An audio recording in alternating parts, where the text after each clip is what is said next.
Assalamualaikum, salam sejahtera, salam jabatan bomba berprestasi tinggi, cepat dan mesra. So hari ini tuan-tuan, kita akan berkongsi tentang ilmu SCBA, iaitu Self-Contained Breathing Apparatus, ataupun tuan-tuan boleh sebutkan sebagai SCABA, Self-Contained Air Breathing Apparatus, atau juga sebutkan adakah sama dengan SCUBA, Self-Contained Under Breathing Apparatus. So ada persamaan dan juga perbezaan di situ.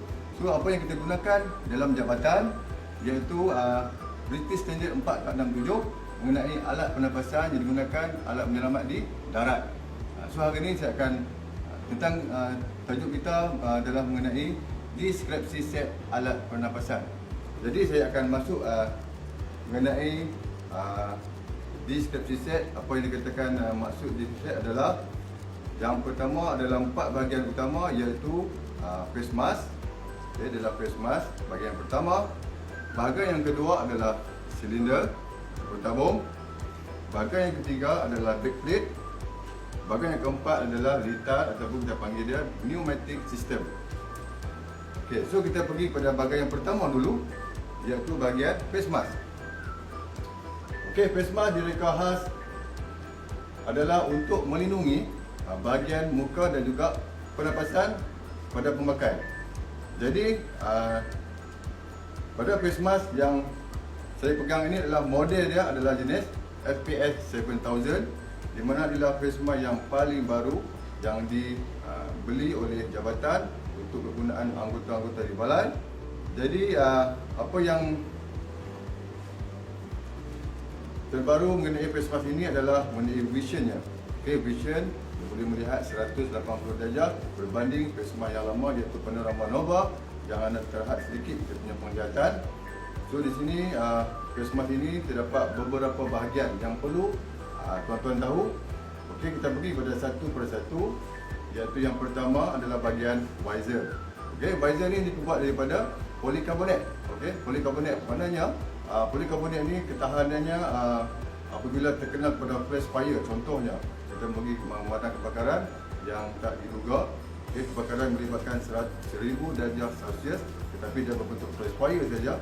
Apabila terkenal kepada bahagian muka ataupun bahagian mask, face mask ini, so dapat lagi menahan ataupun melindungi bahagian permukaan muka penyelamat tersebut. So yang bahagian yang kedua adalah bahagian visor clamp. Okay, visor clamp ni adalah tujuannya untuk memegang visor tersebut. Okay, kemudian kita pergi lagi di bahagian hadapan iaitu front point assembly.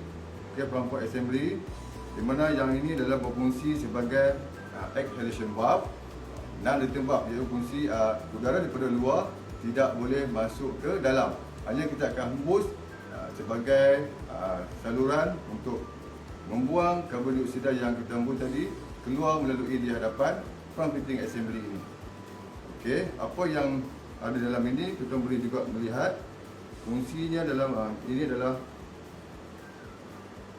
ini sahaja yang terdapat di dalam bahagian front point assembly. Apa yang dikatakan exhalation valve, iaitu inilah valve-nya. Okey.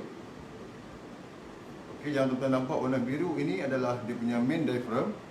Yang ini adalah untuk membuka dan juga tutup apabila kita hembus dan juga kita tidak hembus.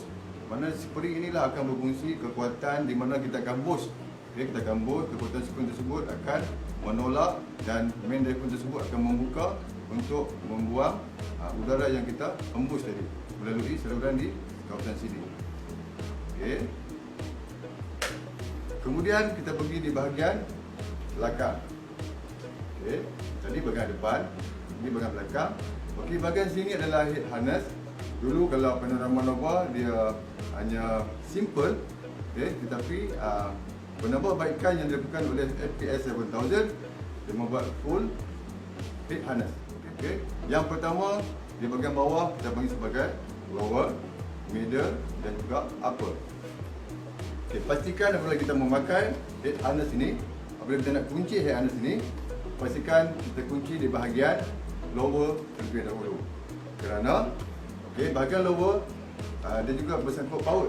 Kalau kita silap kita kunci di bahagian atas dahulu, bahagian dagu ataupun chain tu kita ni dia tak akan masuk dalam bahagian sini.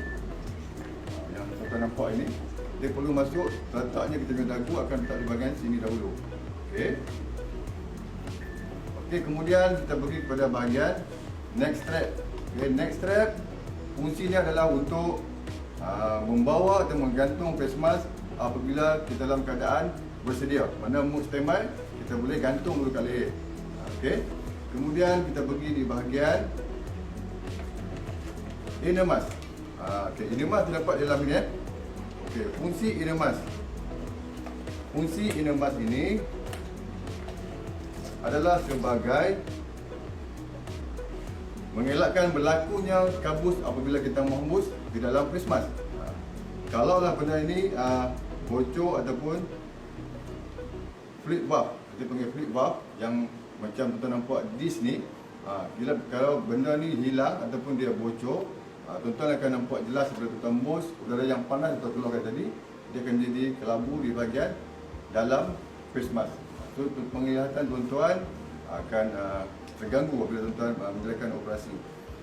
Okey, kemudian warna yang tuan-tuan nampak kerum ni, ini adalah space transmit diaphragm. Yang ini adalah untuk fungsinya adalah untuk menapis ataupun menjelaskan lagi apabila kita melakukan komunikasi di antara satu sama lain, sama ada kita berkomunikasi secara direct ataupun dekat dengan body, ataupun kita berkomunikasi menggunakan gun. Okey. Kemudian bahagian sini adalah bahagian outer mask. Yang ini, yang di dalam satu lagi adalah air cushion. Okey, air cushion ini berfungsi sebagai untuk melekapkan muka kita dengan bahagian outer mask. Sekiranya bahagian sini tidak ketat ataupun longgar ataupun kita pakai sengit dan sebagainya, so permukaan-permukaan yang terdapatnya longgar tadi, bila kita lakukan pergerakan yang agak agresif, dia akan terus bocor. Okey.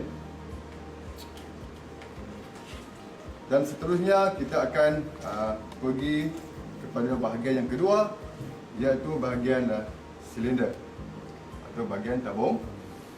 Okey, yang pertama, bahagian-bahagian tabung terdapat dua bahagian saja. Yang pertama adalah bahagian silinder valve dan juga bodi.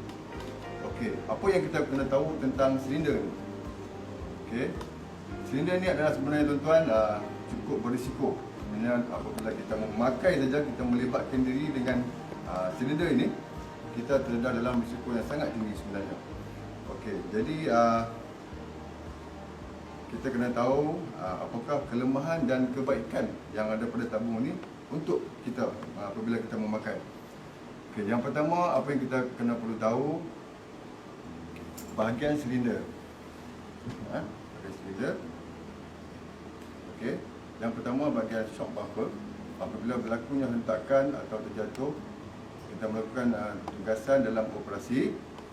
So ini dia akan absorb untuk cover bahagian leher sini. So yang ini tuan-tuan bukanlah di welding dan sebagainya. Dia hanya menggunakan skru top end saja. Dia akan kena tap. Contoh macam itulah. So tak ada gam dan sebagainya. Dia hanya mengunci kekuatan menggunakan top end. So bahagian yang ketiga adalah bahagian sini outlet untuk menghirup udara. So bahagian sini juga penting. Kita perlu tutup dengan blanket apabila tidak digunakan. Okey, yang ketiga adalah bahagian hand wheel. Okey, bahagian hand wheel. Kemudian kita tengok bahagian di atas sini yang sudah nampak putih dan juga hitam. Ini menandakan isi kandungan jenis yang telah dikompres di dalam tabung tersebut. So yang ini mengikuti piawaian British Standard 1319, di mana untuk mewarnakan silinder tersebut bagi mengetahui apakah isi kandungan yang terdapat dalam silinder itu. So yang udara yang kita gunakan adalah udara jenis mampat. Okay, udara yang telah dikompres dan di-refill masuk terus ke silinder. Okey, kemudian perkara yang paling penting adalah tuan-tuan perlu tahu jenis silinder yang kita gunakan. Okey, jenis silinder kita gunakan adalah jenis wrap carbon composite. Okey, so maklumat-maklumat yang kita perlu boleh ambil tahu adalah di bahagian surat beranak. Okey, pada semua silinder yang digunakan, tuan-tuan perlu cek di bahagian body dia terdapatnya surat beranak. So macam kita juga, so mesti ada surat beranak asal usul kita. Cuma di sini membezakan kita dengan manusia, tak ada tarikh mati. Itu ya, tak tahu bila kita mati. Okey tuan-tuan, yang pertama, apa yang tuan-tuan boleh tahu tentang maklumat silinder ini? Yang pertama adalah tentang ini adalah diameter ya. Okey, diameter. Okey, daripada mana dia punya buatan dia, daripada GB adalah Great Britain. Okey, Draeger dia punya branded. Okey. So silinder ini sebenarnya tuan-tuan bukanlah dibuat, okey, bukanlah dibuat oleh Draeger. Ini adalah untuk kita kongsikan pengalaman dan pengetahuan sedikit lah. Sebenarnya semua jenis bentuk silinder adalah dikawal oleh satu syarikat iaitu Lakper.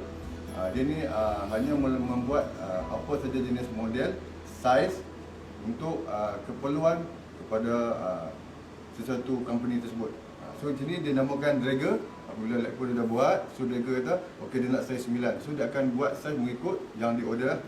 Okey, kemudian BRXM 2535 ini adalah nombor siri setiap silinder yang dikeluarkan oleh pengeluar tersebut, kilang tersebut. Tuan-tuan hanya boleh ambil di sini sebagai nombor siri. Tuan-tuan boleh tandakan sebagai nombor siri di dalam tuan-tuan punya keyboard 2. Okey, kemudian lihatkan yang penting, okey, tabung 5.3 kg ni adalah keberatan tabung kosong. Okey, keberatan tabung kosong 5.3 kg, tidak termasuk yang 300 bar lagi belum dikompres. Okey, kemudian B9.0N ni adalah volume. So ini adalah saiz dia. Dia ada pelbagai jenis saiz terpulang kepada pemakai ataupun company yang ingin membuat saiz-saiz tersebut lah. Okey, kemudian pressure working dia boleh bekerja pada 300 bar. Okey, 300 bar ni boleh dikompres. Suhu tekanan dalam udara tersebut akan menjadi 15 darjah Celsius. Mana ini adalah sesuai untuk kita bernafas apabila melakukan tugasan operasi ataupun latihan. Okey, pressure untuk tekanan ataupun pressure hydrostatic test pula. Okey, di sini dia maklum juga iaitu 450 bar yang dikenakan di atas ke dalam tabung ini. Maknanya apabila melakukan ujian tekanan hydrostatic test ini, keadaan tabung yang fizikal kita nampak asal begini, dia akan berubah. Mana dia ada kesan expand dia nanti, dia akan berlaku expand di sini. Mana dia akan berlaku bukaan. Tujuan hydrostatic test ini adalah dilakukan adalah untuk menentukan saja sama ada tabung itu mati ataupun hidup. Maksudnya di sini kalaulah tabung itu bermaksudnya mati apabila diberi tekanan sebanyak 450 bar. Okey, 450 bar yang melebihi daripada kapasiti asal yang boleh ditampung oleh silinder tersebut. Maknanya kalau tekanan diberi tekanan diberikan kepada dua jenis tekanan, iaitu yang pertama dia akan memberi tekanan dengan air dan juga dicampur bersama dengan udara. Maknanya menjadikan 450 bar tekanan. Dan apabila berlakunya bukaan ataupun expand pada tabung tersebut, itu bermaksud tabung ini dalam keadaan masih lagi hidup. Mana hidup ni dia punya lifetime dia boleh digunakan lagi. Kalaulah diberikan tadi di sebaliknya 450 bar diberikan tekanan tetapi tiada langsung expand ataupun bukaan, mana dia statik bentuk yang asal seperti sekarang pun sama juga. Mana tabung tu dalam keadaan dah mati. Makna dah mati ni kita boleh lepaskan untuk penggunaan. Okey, kemudian kita pergi lagi ke bahasa ketiga iaitu CE. Kerana tertanya juga CE ni apa maksudnya? Ini adalah community European norm. Mana community European ni dia dah untuk penggunaan ni dia mempunyai satu community untuk menyetujui tentang penggunaan dia adalah sesuai dari segi perindustrian dan juga penyelamatan. Okey. Kemudian EN. Kita EN. European norm. Mana kita gunakan standard European norm, kita ada nombor-nombor sini dah. Okey. Kemudian buatan pada GB. Okey, di sini terdapat tarikh. Okey, ada tarikh di sini 2006/11. Ini bermaksud adalah tarikh, okey, adalah tarikh yang dikeluarkan mula-mula sekali. Makna jabatan terima silinder tersebut pada 2006 bulan 11. Okey. Kemudian di sini juga adalah final 2026/11. Ini maksud dia. Maknanya penggunaan untuk hayat satu silinder jenis Draeger saiz 9 karbon komposit adalah selama 20 tahun sahaja. Okey, 20 tahun sahaja. Okey, kemudian kita pergi lagi kepada suhu tekanan yang boleh dikenakan terhadap silinder ini. Okey, di sini dinyatakan 50 darjah Celsius / 60 darjah Celsius. Mana plus minus dalam tidak lebih daripada 60 darjah Celsius. Kalaulah tuan-tuan menggunakan silinder tersebut melebihi daripada suhu tekanan 60 darjah Celsius, ini akan memberi perubahan kepada udara yang berada dalam silinder, bertukar daripada sejuk akan menjadi kepada suam. So apabila tuan-tuan gunakan juga, dia akan memberi kesan long term kepada pemakai, kerana bahagian paru-paru kita akan mengalami sedikit kerosakan, di mana kesan yang kita gunakan tadi yang tidak boleh digunakan, kita gunakan juga. Okey, kemudian pressure maksimum. Okey, kadang-kadang kita tanya juga, adakah boleh kita kompres lebih daripada 300 bar? Apa akan berlaku kepada silinder ni? Okay, sebenarnya maksimum tabung yang baru sahaja. Mana tabung yang baru ni maksudnya tabung yang tidak melebihi daripada tempoh 20 tahun, boleh kita kompres sehingga 374 maksimum dia. Kalaulah tabung yang kita gunakan melebihi daripada 20 tahun, tabung tersebut tidak sesuai untuk kita kompres melebihi daripada 300 bar. Kenapa? Ketahanan yang dimiliki oleh tabung ataupun dia punya kontainer ini akan mengalami sedikit kekurangan dari segi kekuatan untuk menampung tekanan udara dalam tabung.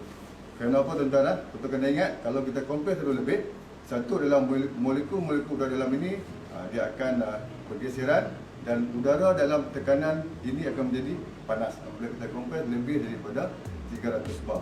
Dan yang kedua, keburukan dia pula, dia akan pergi attack ataupun dia akan pergi kepada bahagian-bahagian yang lemah untuk dia keluar, sebab dalam tekanan udara dalam tu terlalu banyak. Jadi bila kita pakai suhu yang sepatutnya 50 darjah Celsius tadi, dia akan bertukar menjadi pada 60 darjah Celsius. Tidak mustahil lah. Tetapi kalau kita kompres, kita simpan, hari ini kita kompres 374, keesokan hari kita pergi ambil, tuan-tuan ceklah semula, sudah pasti udara tersebut akan jadi kurang, kerana dia akan pergi ke bahagian-bahagian yang boleh dia keluar. Mana sebab dalam tu dia bergeseran terlalu banyak udara dalam ni. Tak sepatutnya yang kita boleh simpan, sebab yang kalau kita nak simpan pun mungkin dalam 300 bar adalah paling sesuai. Okey, kemudian kita pergi kepada ni Okey, year of first retest. Mana yang ni maksudnya untuk silinder ini. Okey, untuk silinder ini kita dapat pada 2006. Okey, 2006 untuk tahun pertama. Okey, untuk tahun pertama Draeger manual guidebook ataupun silinder ini menyatakan kita perlu buat hydrostatic test pada tahun 2011 untuk kali pertama. Maknanya dalam 2006, 2011 jangka masa dia jangka masa 5 tahun. Okey, 5 tahun. Mana kita perlu buat hydrostatic test. Kita pakai tak pakai mesti kena buat. Okey, kemudian kita pergi pula bahagian dalam kotak ini. Ini adalah kategori-kategori kelas. Okey, kategori kelas yang kita gunakan. So kita ada 9 kelas berbahaya yang kita ketahui sebelum ini dalam Jabatan Bomba kenakan kepada kita untuk guideline sebagai kita sebagai penyelamat dari kat madam. So di sini dinyatakan kelas 2. Okey, kelas 2 compressed air, iaitu kelas jenis gas. Okey, kelas 2 jenis gas.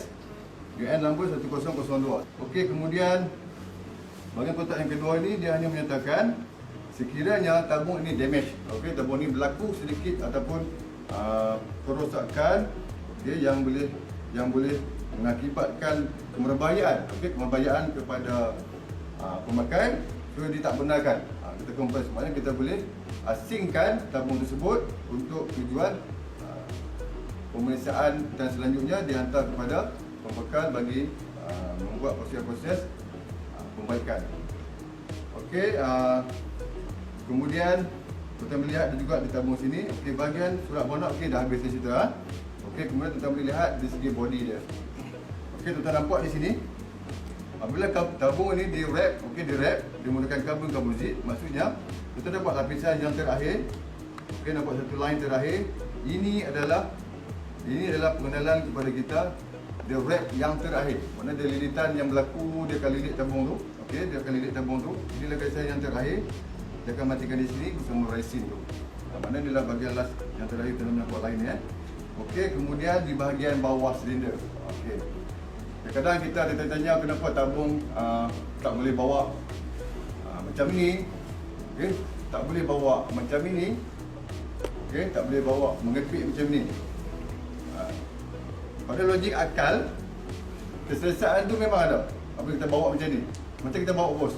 Memang selesa kita pikul macam ni. Tapi silinder ini tak digunakan. Okey, tak digunakan. Bila tak digunakan, SOP tak digunakan. Kenapa? Okey, apabila kalau kita tersaduk atau terjatuh, kita membawa dalam keadaan begini. Okey.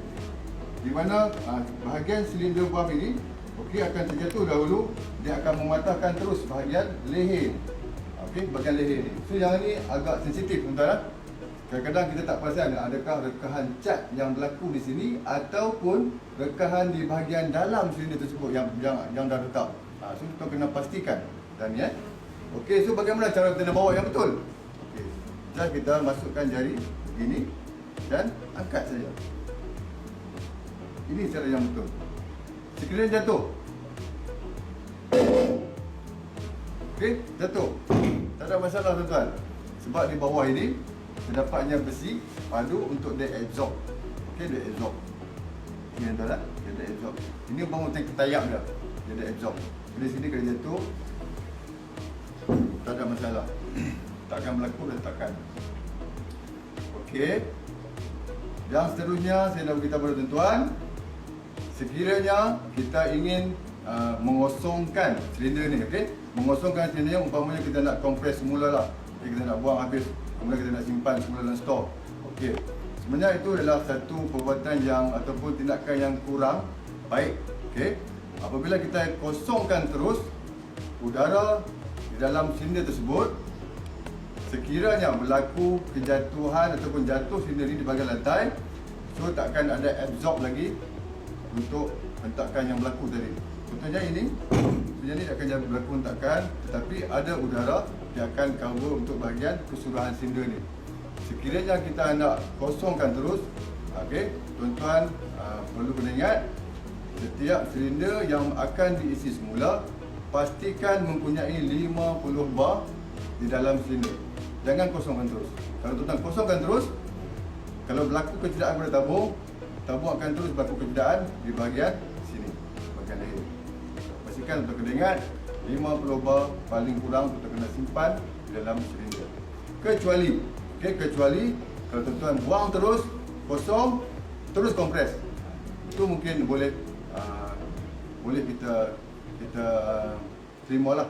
Okey, boleh terima lagi sebab kita terus kompres. Kita kalau kosongkan terus, kita simpan dalam store, itu yang kurang, tindakan kurang baik. Okey, bahagian silinder saya dah habis.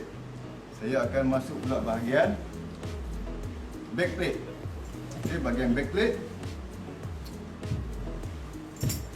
Okey, bahagian backplate. Kadang ada juga orang tanya, backplate ni buat daripada plastik ke? Daripada bahan apa sebenarnya? Dia sama macam dengan face mask, polikarbonat juga. So bahagian dia sebab tu dia mudah dibentuk mengikut tulang belakang. Okey, polikarbonat. Okey, apakah bahagian-bahagian yang terdapat pada backplate? Okey, saya angkat sikit. Kita tengok bahagian yang pertama dia ada shoulder pad. Shoulder pad. Kemudian bahagian waist belt. Okey, waist belt. So dulu dia ada bahagian side arm. So jadi kita boleh bahagian pad arm, dia boleh bentuk, dia boleh bengkok macam ni. Okey, apakah bahagian yang ada kat sini? Sebelum dan selepas penggunaan, dia ada buckle untuk kita riliskan bahagian shoulder. Inilah bahagian rilis dia. Tuan-tuan boleh riliskan, angkat buckle dan juga tarik. Dah simple je. Kita nak ketatkan, lepas dan tarik. Sama dengan bahagian sini. Juga bahagian buckle, bahagian waist belt, dan kita klik dan tarik. Okey, bahagian waist belt. Ada juga pada backplate yang daripada balai-balai pada negeri lain, kadang dia tak ada benda ni. Okey, yang ini sebenarnya aksesori ya tuan-tuan. So tak ada masalah. Kalau tuan-tuan tak ada benda ni, tuan-tuan boleh gunakan berbagai cara, tuan-tuan bentukkan plastik ataupun blanket yang lain. Tuan boleh buat ataupun inovasi sendiri pun boleh. Tak ada masalah. Cuma yang ni dia bagi aksesori, so kita kena pasang sendiri juga ini Okey, kemudian bahagian cylinder strap. Cylinder strap. Ada juga kadang kita tersilap masuk, ada bahagian sini pun boleh lepas masuk. So yang ni bukan, ni lah bahagian center dia. Dia nak adjust. Okey, bahagian tu nak adjust diameter silinder sebenarnya sini Dia letak di bawah saja. Hanya kita masuk bahagian sini. Okey, dan bahagian cylinder strap kebanyakan kita confuse kadang-kadang bahagian kita nak kunci di sini. Ada yang tercabut. Okey, ada yang tercabut tapi bila nak pasang semula tu agak kadang tak jadi, kadang jadi. Hari ni pasang jadi, besok pasang tak jadi. So saya bagi tip kat tuan-tuan di sini. Okey, saya bagi tip kat tuan-tuan di sini. Mudah saja. Okey, saya buka semula. Okey, saya buka semula. Yang pertama tuan-tuan masuk ground floor. Okey, dia ada 3. 1, 2, 3 dan 4 ya. Tuan-tuan masuk ground floor. Pergi tingkat 2. Ground floor masuk tingkat 2. Ini saya bagi sebagai tip lah supaya tuan-tuan ingat. Masuk tingkat 2, tuan-tuan keluar tingkat 1.